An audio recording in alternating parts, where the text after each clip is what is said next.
The reality is, regardless of what happens as a life insurance agent, you have to have the right mindset in order to hit 40, 50, 60, and 100K months. And in this video, I'm going to be breaking down exactly what that entails and what you can expect and how you as an agent can also do that for yourself. My name is Trey. I'm the owner of Agent Lead Lab. In the past 3.5 years, we've helped 550 agents issue pay $40,000 per month. And on this channel, I try to talk about the methods, the behaviors, and the tactics of those individuals and what you can also implement yourself to be able to do the same thing. As always, please make sure that you like, comment, subscribe, and let's hop right into the video. All right, cool. So here, I got this new little setup, y'all. Perfect. So I want to touch on a few things today. Let me zoom in a little bit. Cool. So there are a few key characteristics that you as an agent have to focus on. All right. And I'm going to go ahead and talk about one and then go back full screen so we can talk about it. Right. And this first thing is going to be no fear in trying, no fear in testing things out, no fear in trying, no fear in figuring out what works. Okay. So oftentimes I feel like there's this, like, I have to know that everything is going to work before I actually try. And it transcends like beyond just life insurance, but it goes into like everything. Like, oh, I need to figure out if this is going to work for me before I hop into it. And that makes no sense at all. Like when you look at successful people, when you look at taking chances, it all comes down to your self belief. Now, you have to be willing to try. I think one of the first things is people want to do the easiest possible thing in life. We are naturally wired to always do the easiest thing. So inevitably, when we come in, we're like, hey, and by the way, I'm a firm believer in this at the beginning, but I believe in progression. So you're like, hey, I want to run age leads to start. There's this fascination that's so interesting. When I was an agent, like age leads were like, I mean, you do it, but then after that, you go into fresh. Like, why are you? So, but now, because of dialers and all this other stuff, people have just become fascinated with like, oh, if I can get these really cheap leads, then like I can make a bigger ROI, whatever, whatever. But what I've noticed is at the end of the day, sorry, my bad. At the end of the day, that is just a foundational principle for you to learn the skills. When you learn the skills, it's time for you to invest and buy your time back. It's also time for you to like respect your time a little bit more because at the end of the day, it's like sitting there and dialing for 14 hours is like, I guess that's cool in a way, but in a way it's not, right? Like it doesn't really make sense. Like, are we trying to build a business or are we just trying to sell forever? Now, if you're trying to sell forever, then cool. But like you probably didn't get into this to sell forever. You got into like, hey, you can do this, make a lot of money, and you can build a team, get overrides, et cetera, et cetera. So like you have to be willing to try. I think that's the first thing of like people that are doing 40, 50, 60K. Now, if they're doing it on age leads, fine, fine. But here's the thing, a lot of the more successful and consistent people are doing it on fresh leads. Okay. And they're willing to try to spend $1,000, $2,000 until they find that lead vendor or lead company that actually works for them. Okay. But at the end of the day, typically every lead company or lead vendor will work for you as long as you kind of figure out what strategies you need to put in place in order to have successful. The question is not will it work, it's how well will it work, right? If you're a dog and you're really good and you're good at sales and you understand how to overcome objections and how to frame conversations and how to close and how to provide value, like it's going to work, right? Like if you're good, you're good. But the thing is, like, you have to be willing to try. You have to be willing to try out the new lead and you have to be willing to try out the company, right? Until you can figure out the one that gets you the biggest ROI or gets you, like, provides you what you feel like you need, right? So that's the first step. I wanted to go ahead and briefly just hop into that and talk about that. Okay. The second one, willingness to fail. I think this is probably one of those things that like is probably overlooked. Because I'm gonna go back live. So like a lot of times we think that failing is a bad thing, right? We're like so afraid to fail. Like, oh man, like this didn't work with somebody else. So they think that because it didn't work, that everyone has to work. It's just like a relationship. Think about getting married. It always used to blow my mind. People are like, oh, that's not going to work. It's like, yeah, you're probably 98, 99% of the time right. But that 1% that you're wrong doesn't mean that you shouldn't try, right? So it's like like, you have to understand that failing is just inevitable. It's a part of every company is not going to work for you. Every lead company you work with is not going to work for you. Every upline is not going to work. Every sales tactic that you try is not going to work. You have to find the one that works for you. But like you have to be like understand that failing is just a prerequisite for you to get to where you need to go. Nobody who's doing 40, 50, 60K is like didn't have to fail. Like they had to fail. The thing is, you want to get through that process as fast as possible. That's why taking action to me is like the most important step, which it's not on there, but like if you watch my content, you know I like harp on that. Like you have to be willing to go out and take action. Like if you don't take action and actually put yourself out there, and then fail, it doesn't matter because you're gonna fail and then fail and then fail, but you just like keep getting back up. Like this the thing I think about is like success is just a matter of like I failed so many times, but then I just keep getting back up until it works. Well, it's not like you try something and you're just better than people. It's like, oh, I just picked the right thing every time. That doesn't even make sense. But it does make sense is I tried things, it failed. I got back up, tried it again, it failed. I got back up, tried it again, it failed. And you just keep doing that process until you figure out the one that actually works for you. And then the more you can do that, the more consistent things can become. You can figure out what strategies work, what don't, and then you can make a decision about like, hey, I actually want to move forward with this. This seems like this is going to be the best route for me. Okay, so I think that is super important as well and very slept on. All right, now here's the thing: any type of lead works as long as I do. Now I'm going to highlight this one because I love this because this goes back to the video I think I dropped on Friday, which is it has to work or it has to work. Right, which is a beautiful way to view the world because you don't give yourself alternatives. You just say like, this is what I'm going to do, and I'm going to do it, and it's going to work regardless. Now, the beautiful thing about what I'm about to break down is that every lead type is created differently, but the work ethic is all created the same. Okay, every lead type is created differently, but the work ethic is all created the same. Right. So what I mean by that is every lead type is created equal differently. Is that every lead type has, as I mentioned before, different demographic behaviors and tendencies that you get to choose on what you want to do, based on who you want to talk to, based on who you feel like you can relate to, based on what skill set that you want to go out and acquire. Whether it's mortgage protection, IUL, final expense, annuities, it does not matter. You have subtle nuances. Ironically, I was talking to my best friend the other day and was mentioning that he wanted to get set up with like an IUL. And he was asking all these questions that I did not know. And by the way, guys, I don't think that I am an expert in products at all. I'm not. I understand concepts, how to sell, how to create value, but I am not an expert in like unique products. I'm not. And I never want to act like I am. So just a little disclaimer. Anyways, he was bringing that up to me. And I realized that I didn't know a lot about that. And to me, I was like, I don't know if I was an agent, if I would get into that until I learned the skill set to be able to overcome that, or I would just fail my way forward and then phone a friend or an upline, like, hey, can you come in and help me? And so I learned. Versus like if it was a mortgage protection case, I would have whipped it up, boo boo, got it, got out. It made it make sense. The reason I'm bringing that up is because every lead type is created differently, but the work ethic remains the same. So how I work the lead, how I follow up with the clients does not inherently change, right? Now, or I'm sorry, the work ethic that I put in, it's how I do it based off the demographic. And every lead type works. It's just how you work it. Like age leads work, just how you work it. The question is, do you just want to do that for the rest of your life? Like you could work age leads and make a crazy ROI, but you are gonna have to dial for 12 and 14 hours. You are gonna have to probably get a dialer. You are in a phone system. You're gonna have to really get good at overcoming objections. You're gonna be doing a lot of policy replacements, a lot of policy flips. Like if you want to live your life like that, go do it. You can run up the bag. It's just like people are like, oh, you can make millions of dollars doing any business. There's millionaires from construction to life insurance to e-commerce to coaching to consulting to selling fruit to products and services to books. Like there's hundreds of thousands probably of ways to make millions and millions of dollars, right? So that's not like that doesn't mean that it, that would be considered like the lead type, right? In this metaphor.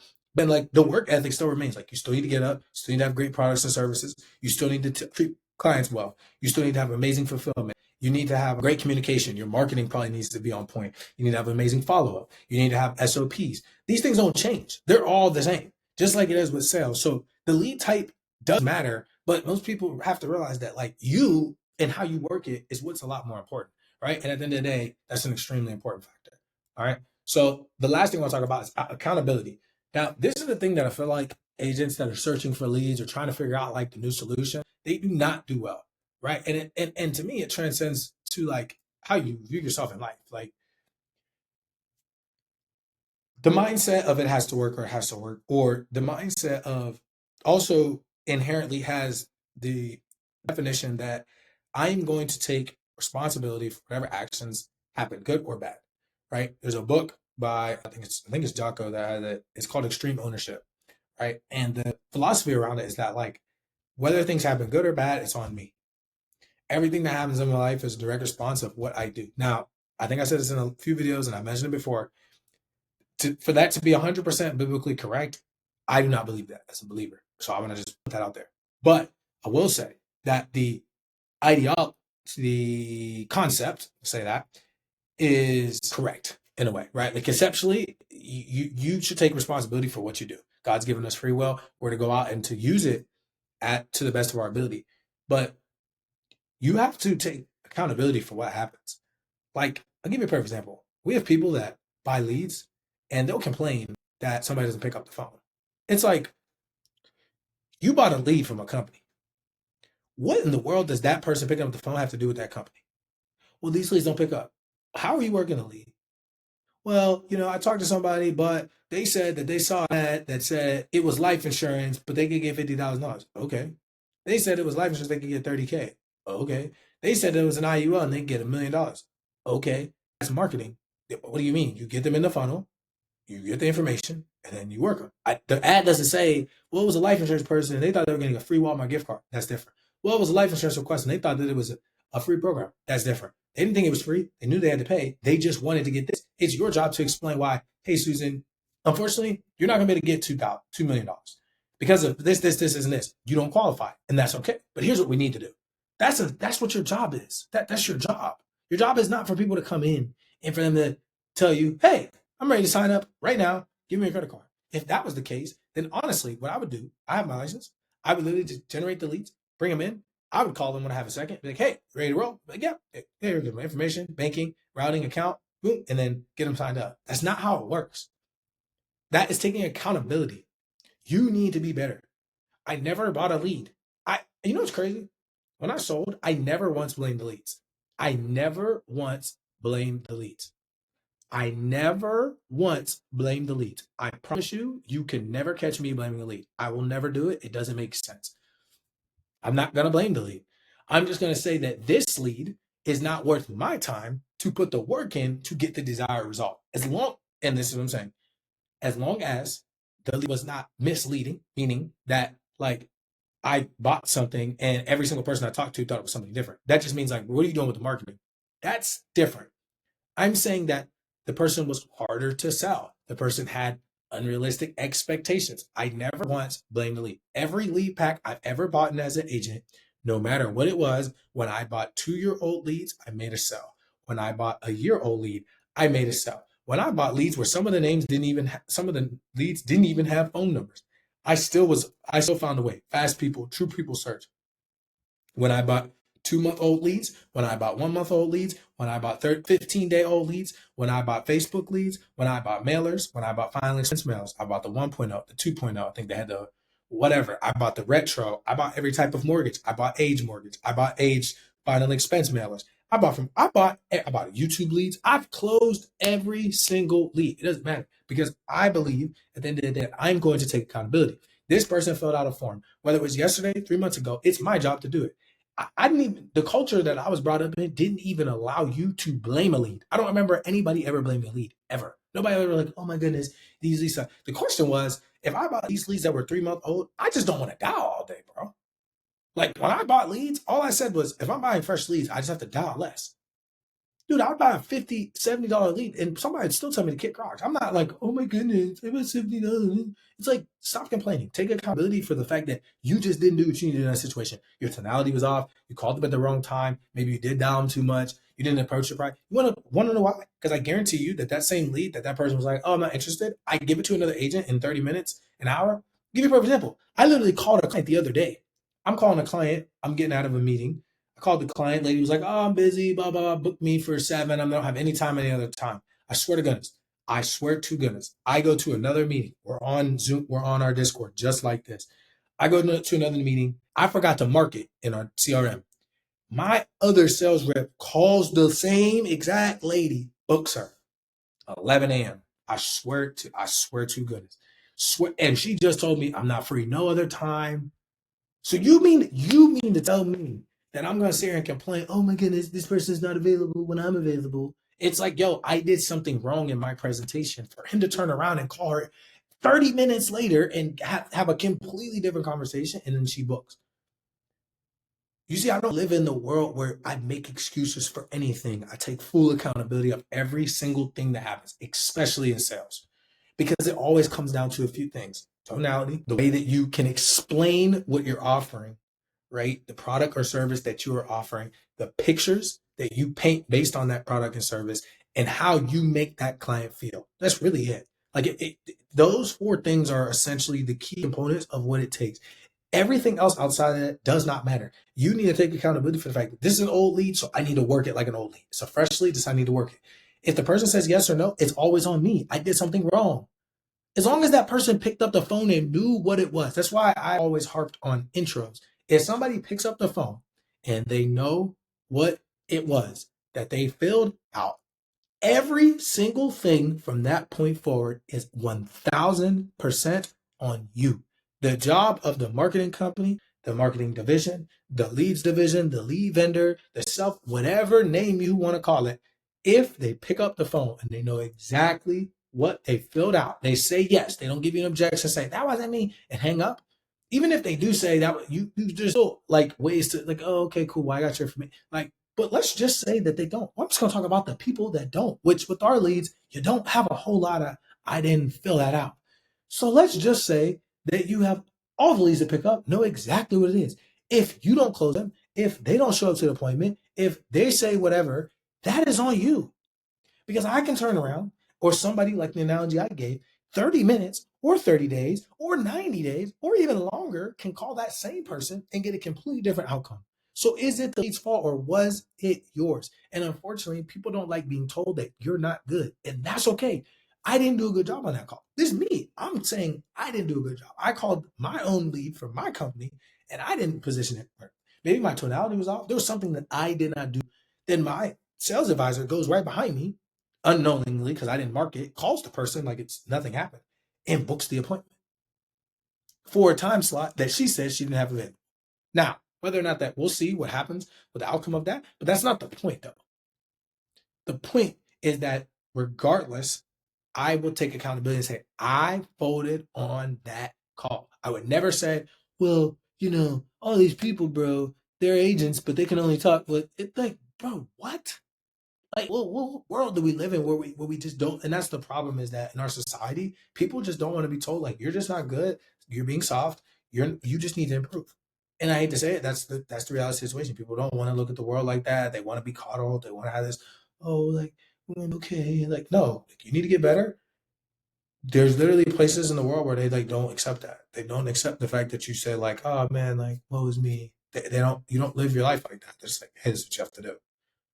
Because it's funny, there's cultures here. Like when you play football in the league, when you play D1 ball, do you think if you show up late, they're like, oh yeah, well, you think if you come at 5 a.m. workouts, you talk about you're tired? Do you think that anybody cares? Do you actually think that anybody actually cares? They don't. When I'm in an NFL locker room and a quarterback throws an interception at the end of the game and they lose, do you think that all the fans and the GM who has his daughter and who's going to school because you feel me, in these games, do you think that they care? See, that's the problem, is that we live in such a small, like, oh, it's us. Bro, there's like the world I come from, there is no excuses. No excuses, no explanations. No excuses, no explanations. It gets done or it gets done. Or if it doesn't get done, you're gone. So when you understand that level of accountability and mindset, you look at the world differently. This is just what I have to do. If it doesn't happen, it's on me. I need to get better. Right? So I hope that this video helps and it's straightforward. I like doing this like this because I can look, trying to get my aesthetics game up. My team is getting on me to make sure I do a little bit better, y'all. So I'm gonna work on that. But this is it, y'all. I really want to harp on mindset a lot more. I've given a lot of tactical strategy, and I will come with that as needed. But like at the end of the day, the most important thing is you can't have fear to not try. You have to understand that failing is inevitable. All the lead types work as long as you do, and you have to take accountability. If you can just master these 4 things, you will be unstoppable. But the moment that you're like, oh, and you don't do one of these 4 things, you're cooked. You're cooked. There's just no more, you're cooked. I'm just gonna be honest with you. Just wrap it up, try again, or go do something else. The unfortunate thing is that this applies to everything. Sports, life, marriage, doesn't matter. Everything that is relatively difficult where you have to compete, that's what it's come out. And the crazy thing is, when people are filling out forms and you're buying leads or working leads, you're competing. That's what's crazy, is that like you're actually competing. People think it's like, oh, well, these leads are mine and they're not filling anything out. That's the worst thing. That to me makes no sense. That's literally be like McDonald's being like, yeah, like, dude, I'm so mad because they said that they went to Wendy's and it was cheaper. It's like, yes. What do you mean? Wendy's is right beside McDonald's. So like Yeah, you need to compete, bro. You need to explain why your product and service is better than the one next to them. Guess what else is beside it? Freaking Chick-fil-A. Chick-fil-A is dogging it. Chipotle's right there. Panera Bread. Like, do you think they're like, oh man, you know what, bro? Like, I just need to go somewhere where there's no other competition because they're filling out these ads and like they said they talked to somebody. Duh. What, do, do you not want somebody that's looking for a solution? You want them to fill out one ad and be like, yeah, this is it. Do you fill out one thing? When you go, that's the thing that blows my mind. It's like, you're an agent. When I talk to you, right, you want to buy leads where people don't talk to people that other people filled out, right? Dumbest thing I've ever heard about in the world. Because when you filled out my form, you filled out 5 others. You started looking for the right vendor, right? Did you fill out one ad and say, I'm going to try this person out? Did you show up to my call and say, I'm ready to pay? No, you don't even do those things. So why are you getting upset that these leads don't do that? That's what we call hypocritical. You're like, oh, you're setting an expectation for somebody that you don't hold for yourself. You don't hold that for yourself. Well, it's different because no, it's not. It's the same thing. You in their mind, they're like, well, I see an ad that says I can get an IUL for this price. Then I see another ad that says I can get this much in IUL. Then I see this. It's like, well, I'll just fill them all out and figure out which one's the best. We do that every day. Like people do that every day. I don't do that. Me personally, I don't, but I also don't complain about things like that. You see what I'm saying? Like I don't look at the world like that. I don't say like, oh my goodness, woe is me. But I also don't fill out forms. Like if I want something, I'm gonna go search it up, and then when I hit the person up, I'm gonna buy. Like that's every single mentorship I've ever gotten to. I've never gotten on a call and said, I don't know. It didn't matter what the price was. I literally was ready to pull my card out and pay. If it was 50,000, $100,000, I haven't spent more than that on a mentorship in one swipe. Like if it was 20K, 10K, like no matter what it was, I was willing to pay it. I knew in my mind that I had to work or had to work. I was willing to take the sacrifice as long as I knew I financially had it. And even if I didn't financially have it, I still did. Because even when I didn't have it, I still found a way to do it. Split it up on cards, do half now, the half later. Like it doesn't matter. I was willing to just let's do it. So it's like, but I'm a different type of person. So if you want to think like that and move like that, make money like that, live like that, then you need to also embody that first. And then you need to expect that same thing and not make excuses. Not like you just need to go into things and dog it. And you don't need to look at the world and be like, oh my goodness, you need to embody these 4 things. You need to never have a fear to try. You need to understand that failing is just inevitable and it's a part of it. You need to understand that every lead type works as long as you do, and you take accountability for everything. If you can do those things, success will be yours. And you'll hit 40, 50K like this. Simple, right? So as always, please make sure that you like, comment, and you subscribe. I'm going to check you guys next time. Keep it super clear. If you guys want leads, you can go to leadlabcrm.com. Go fill out the request. Guys, if you're going on there, just keep it simple. Like fill it out. All the information's on there. Please don't waste time. If you want to book a call, you can go to agentleadlab.com. You'll be able to book a strategy call. We'll go through everything, break it down, see how we can help you. But biggest thing is going to be if you're an agency owner, you want an in-house system, there are steps. You need to buy our leads. You need to work with us. I need to see if you're good. I'm going to be honest. All this like, yeah, it's like, look, dude, you can buy the leads. You can sell the leads. You'll be good. Because if you can sell the leads are just like we use a rough outline and we customize it from there. So if you don't like the leads, you're not going to like the partnership. And it's just going to waste my time and waste yours. I'd rather just sell you leads and get on with my life, right? And vice versa. I'm sure you don't want to fork up 5 to 10K because that's what it's costing. Not decreasing the right rate. It's 5 to 10K a month plus ad spend. So if you're not willing to pay that, that's cool because that's what it costs to hire me and my team. So it's like this ain't just some little management fee where like we're just gonna set ads up and like we'll talk to you. Like I'm getting in the trenches with you. So I'm gonna be taking my time to actually build things out for you. And I will not take my time to build things out for people that don't even respect or understand the process. If you just want to buy leads, just buy leads. If you want to negotiate a rate to buy leads, we can do that too. But what we're not gonna do is like build a system. I want to put all this time and effort in, and then you're gonna still come to me whining, complaining, and crying. I don't have time for that. Right. But if you want to grow, you want to partner, I'd love to work with you. Right. But the first thing is like you do need to buy the leads because I need to see that you're good and you need to see if my leads are good. It's a fair exchange without us having to do anything. It's like dating to me. Because when we get into me running your business, we are married at that point. Like I'm not playing like my goal is for you to stick with me for the next 4 years, just like all my other clients have. This is not some, oh, I'm gonna try it out for 3 months. Like, no, try the leads out one time for 1 week. That way you just know this works or it doesn't work. If we can build from there, we're good. If we can't, it doesn't matter. Because everything happens from there. If you just hop in, you don't know, it's not gonna work, right? So as always, like, comment, subscribe. I'll check you guys next time. Let's have a blessed day. Let's get it.